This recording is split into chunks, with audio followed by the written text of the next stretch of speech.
I'm being eaten alive by mosquitoes. I can't stop for a moment. Okay, here, subject of this message is surrounded but alone. I haven't read this one yet. And more that's becoming the case. I've got these messages coming in, and when I read them, try to keep them filter out the private stuff. Here we go. Hi there, Kurt. Not entirely sure how to start, so intro time. I'm an 18-year-old student from here's the country, and my name is, there's the name. First, I love it's a female. First, I love your videos, so here I am emailing you. At the start of the year, I moved from my coastal hometown to the city, which is 5 hours away. I moved here not knowing anyone at all. First day of uni, I was sitting, university that would be. I was sitting in, that probably gave away the country, didn't it? I was sitting in an auditorium surrounded by about 600 to 700 people and not knowing one of them. Through my Japanese class, I happened across some people who were similar to me, and I guess we became friends. Even though they are my friends, I still feel alone. I don't feel comfortable confiding in them because they don't seem to understand me. This feeling of loneliness is starting to affect me. Sometimes I just miss out on lectures and such, not the important ones, and I often stay inside for days, if I can. I sleep as long as I can, because as far as I'm concerned, my dreams are friendlier than my reality. Painting a rather worrisome picture for me. I even thought of self-harm, so I could get a form of affection and concern, and maybe for once people would care what is going on in my life, but no one seems to be interested. I try and talk, but no one really listens. I need to get out of this funk. I'm sick of being like this, and it's not me. Anything you have to say will be gratefully appreciated. Thank you for reading sincerely. And there's the name. This curious pasture.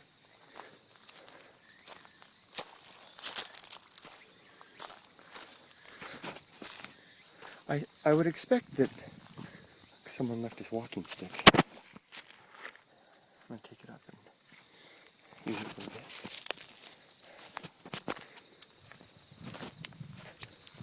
I'll leave it a little further. I expect that the reason people don't seem to see your pain or be sensitive to what's going on is less about disconcern on their part and more about the fact that they're struggling with their own burdens and weight that is bearing down upon them. We all have those things, and they're quite distracting. And they tend to fill our moments and our days, the time in between the significant events on the calendar, classes in your case, and study hall, or meal times, shower, laundry, whatever it is. The time in between is occupied with dwelling on, especially at a younger age, dwelling on those pains. But all through life, that's probably the case. I'm 49, and it's certainly the case still. Although now it bears less, it doesn't jab at me, the weight, like it used to. Instead, it's kind of like a settled weight. It's like when you're young, it's like your pack, the burden is, it's a new backpack you put on. You know how a new backpack is? If you've ever gone backpacking, a new pack, the straps haven't been worn in, and they burn into certain parts of your body and leave painful marks with every movement. And it's kind of not only is it heavy, but it's also chafing and biting. That's what the weight of living is at a younger age. When you get older, if you survive, some don't, most do. When you get older, the weight is there, maybe lessened to a degree, but the pack sometimes wears more easily. It's more of a weight and less of a biting pain. And that's how it is for me at this point in my life. I still have the weight, but it's not that sting that it used to be. So, in short, those folks are carrying that weight too, just like you are. You don't see your pain because they're focused on their own. Whether they show that at all, whether they show that or not, most don't. We're all chameleons and expert at camouflage, at changing our pattern and color to blend in with this circumstance and background of whatever situation we're in, the expectations of others, and the status quo. So we all look like we're doing fine. You know the old analogy of the duck, right? You know, serene on top, but paddling like heck underwater. So the ducks pass each other on the pond, and good day, good day. Oh, doesn't that duck look very nice and relaxed when in fact it's doing everything it can to keep moving. That's how you and I are, and everybody else in school. I think you get the point, right? I mean, I've belabored it a little bit, but I think it's an important one to emphasize. So, what do you do in that? Well, if what I said is true, you know, maybe it's not. It's just me and a guy in the woods with a stick talking.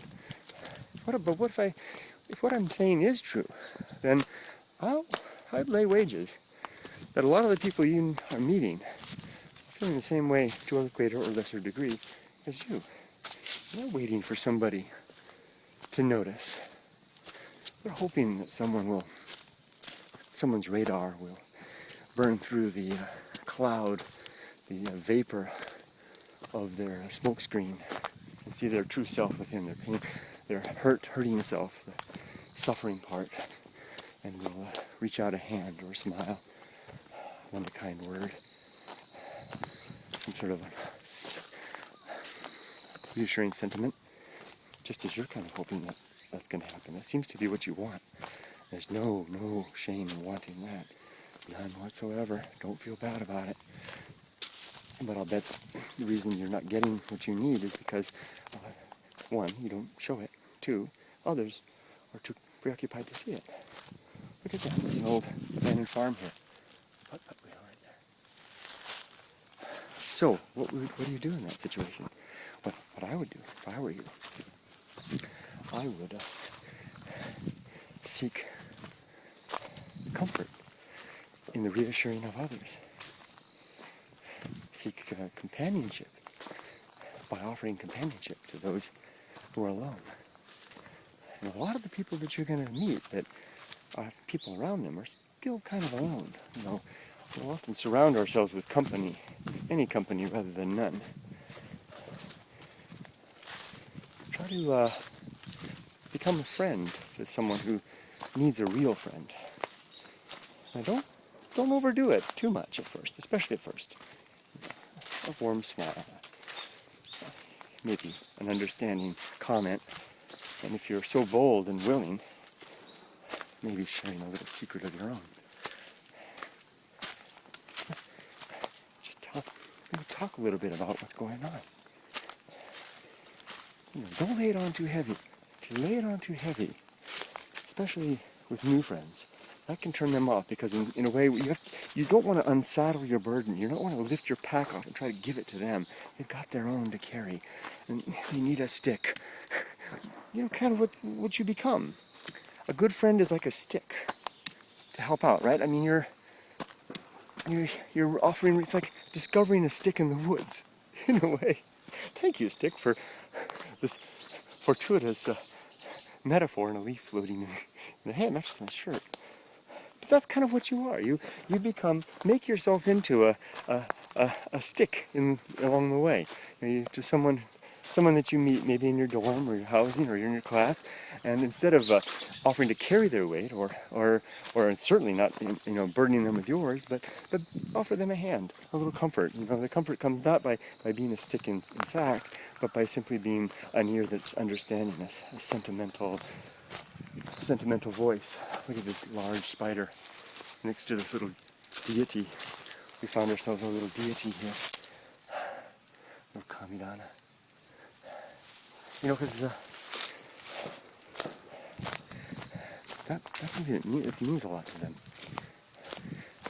So going back to that point, if you meet somebody, get a little bit close, maybe you open up, share a little bit about what's going on.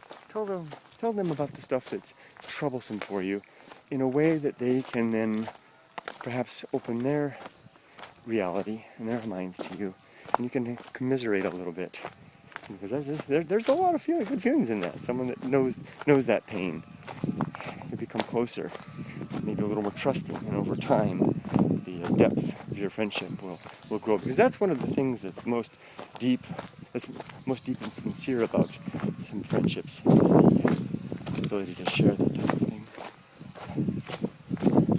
Oh, trail. Here we go.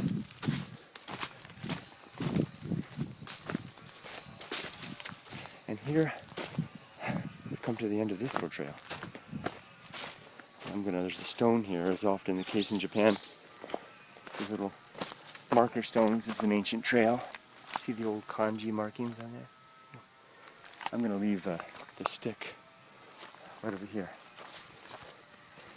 along the way for another traveler to find and continue on my way, because I've had my aid and my assistance, and I'm ready to go on. It doesn't mean that I won't need that stick again or one like it again, but it helped me, and perhaps I helped it to find another. Good luck, friend. Let me know how things go. See you later.